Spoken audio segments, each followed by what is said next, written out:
Sono Ida Poletto, sono un'albergatrice termale ad Abano Terme, la mia struttura si chiama Abano Ritz, è una struttura termale, dicevo, e come tale ha una sua specificità nei clienti che risiedono, non sono di passaggio. In questo senso la differenza fra ciò che è un albergo e ciò che è il concetto di ospitalità e la differenza fra ciò che è la vacanza e ciò che è il turismo. In realtà il turismo non è un settore, è piuttosto invece una realtà puntiforme lungo tutta la nazione e lungo tutti quanti i momenti della nostra vita. Ogni volta che ci spostiamo dal Paleolitico ad oggi facciamo del turismo. Spostarci e socializzare è turismo. Quindi probabilmente la politica non si è resa conto dell'indotto perché non c'è un indotto. Il turismo è qualche cosa che ha il suo valore nell'addizione, nella moltiplicazione.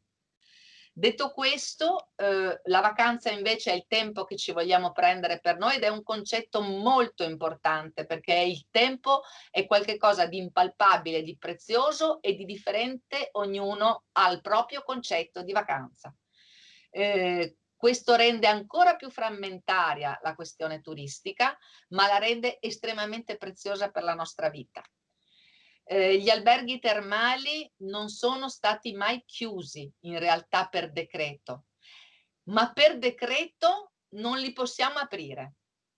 Di fronte a questa dicotomia io sto facendo come dire, una protesta silenziosa e non violenta ovviamente, scrivendo un blog. Tengo un blog all'interno del sito dell'albergo, il blog ha un nome, si chiama Gloria, in realtà è una rubrica del grande blog di Abano Ritz che racconta la mia esperienza. E parlando ad architetti, la mia esperienza è quella di una persona sola, da sola, che ha deciso di vivere in un ambiente che normalmente è stato costruito e vissuto per una media di 180 persone tra clienti e collaboratori. Vi posso assicurare che questa è un'esperienza esclusiva nel bene e nel male, è un'esperienza che mi ha permesso di scrivere, di pensare e soprattutto mi ha permesso di esprimere la necessità quando e se riusciremo a ripartire veramente di un nuovo concetto dell'ospitalità che è un concetto non esclusivo, quindi con le stelle, le classificazioni, ma inclusivo. Non potremo più pensare agli alberghi per i cani, per i bambini, per i gay, per le coppie e per gli sportivi. L'albergo è una grande casa con una forte antropologizzazione e questo aspetto lo rende davvero un approdo che deve essere sicuro. In questo senso le terme medicali come sono quelle dell'Abano Ritz lo sono da sempre, resterò qui chiusa fino al giorno del mio compleanno, fino al 21 luglio e speriamo per quella data che